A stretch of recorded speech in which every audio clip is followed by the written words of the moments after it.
ഈ വിമാനം എന്ന് പറയുന്ന കൺസെപ്റ്റ് ഉണ്ടല്ലോ, അത് മുകളിൽ നിന്നുള്ള ഒരു കാഴ്ചയും കൂടിയിട്ട് തരുന്നതാണല്ലോ. അപ്പോൾ അതിന്റെ ഒരു ഭയങ്കര ഗൂഗിൾ എർത്തിലൊക്കെ നമ്മൾ നോക്കുമ്പോൾ ഇങ്ങനെ ഇങ്ങനെ വൈഡായി വരുന്ന മുകളിൽ നിന്ന് നമുക്ക് നമ്മുടെ നിസാരത വളരെ കൃത്യമായിട്ട്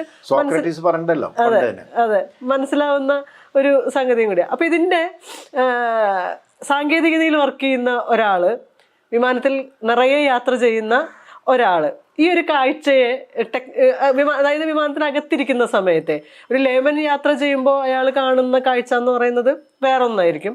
ഒരു ടെക്നോളജിക്കൽ എക്സ്പേർട്ട് കാണുന്ന, ഒരു സാങ്കേതിക വിദഗ്ധൻ കാണുന്ന കാഴ്ച വേറെ ആയിരിക്കാം ഒരുപക്ഷെ. നിങ്ങൾ എങ്ങനെയാണ് ഈ യാത്രകളിലൊക്കെ? എന്റെ അനുഭവം പറഞ്ഞാൽ, നമ്മൾ വിമാനയാത്ര നടത്തുമ്പോൾ അപ്പൊ അതിനുള്ളിൽ ലക്ഷക്കണക്കിന് പാർട്ടുകളുടെ എന്ത് വേണമെങ്കിലും അതൊക്കെ ഒരുപക്ഷെ മനില അതിനെപ്പറ്റിയായിരിക്കും കൂടുതൽ പറയത്.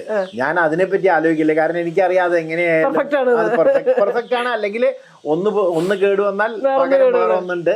അതല്ലെങ്കിൽ പിന്നെ എല്ലാറ്റിനും ഒരു അവസാനം ഉണ്ടല്ലോ, നമ്മളെ വിധി അതാണെന്ന് പറയും. അതുകൊണ്ട് അതിനെ പറ്റിയില്ല ഞാൻ.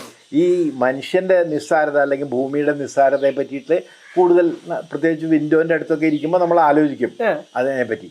സാധാരണക്കാർക്ക് അത് ആലോചിക്കാൻ സമയമില്ല. സാധാരണക്കാർ വിചാരിക്കുന്ന ഇങ്ങനെ കൈ പിടിച്ചിട്ട് ഇപ്പൊ എന്താ സംഭവിക്കുന്നത് എന്നുള്ളതാണ്. ആ ഒരു വ്യത്യാസം എപ്പോഴും ഉണ്ട്. അതിപ്പോ എല്ലാ വ്യക്തികളും അങ്ങനെ ആയിരിക്കണം എന്നില്ല. ഇപ്പൊ എന്റെ കൂടെയുള്ള സഹപ്രവർത്തകര് വേറൊരാൾ വേറൊരു തരത്തിലായിരിക്കാം.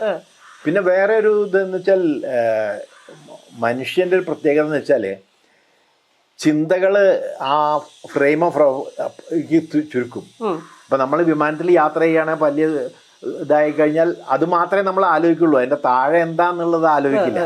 ആ ആലോചന എല്ലാവർക്കും ഉണ്ടാകുന്നില്ല. അപ്പൊ എല്ലാവരിലും അത് ഉണ്ടെന്ന് ഞാൻ പറയില്ല, പക്ഷെ ഞാൻ അങ്ങനെ ആലോചിക്കാറുണ്ട് ചിലപ്പോ.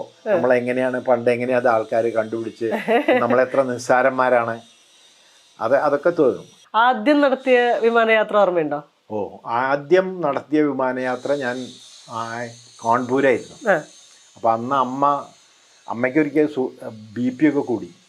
അപ്പോൾ അങ്ങനെ നാട്ടിലേക്ക് വരാൻ വേണ്ടിയിട്ട് ഞാൻ HALന്റെ വിമാനം, അതിപ്പോൾ കമേഴ്സ്യലല്ല, സിവിൽ എയർക്രാഫ്റ്റ് തന്നെ, പക്ഷെ ഞങ്ങൾ ഉണ്ടാക്കിക്കൊണ്ടിരിക്കുന്ന വിമാനം. ആ വിമാനം ബാംഗ്ലൂർക്ക് പോരുന്നുണ്ടായിരുന്നു എന്തോ ആവശ്യത്തിന് വേണ്ടിയിട്ട്. അപ്പോൾ അതിൽ പൈലറ്റിനോട് പോയി, അശോക് എന്ന് പറഞ്ഞ ഒരാളാണ് പൈലറ്റ്, അദ്ദേഹത്തോട് പോയി ചോദിച്ചു. അപ്പോൾ അയാൾ പറഞ്ഞു എന്താ അത്ര അത്യാവശ്യം? ഞാൻ പറഞ്ഞു ഇങ്ങനെ അമ്മയ്ക്ക് സുഖമില്ല. എന്നാൽ നാളെ രാവിലെ 8 മണിക്ക് വരും എന്ന് പറഞ്ഞു. അങ്ങനെ വന്നു. 2-3 മണിക്കൂർ കൊണ്ട് ബാംഗ്ലൂർ എത്തി. പിന്നെ ബസ് പിടിച്ചിട്ട് ഇങ്ങനെ ഇങ്ങോട്ട് വന്നു. അതാണ് ആദ്യത്തെ എൻ്റെ യാത്ര. പിന്നെ കമേഴ്സ്യൽ ഇതിൽ പലപ്പോഴും, പിന്നെ അതിനുശേഷം പിന്നെ കുറേ പ്രാവശ്യം പോയിട്ടുണ്ട്.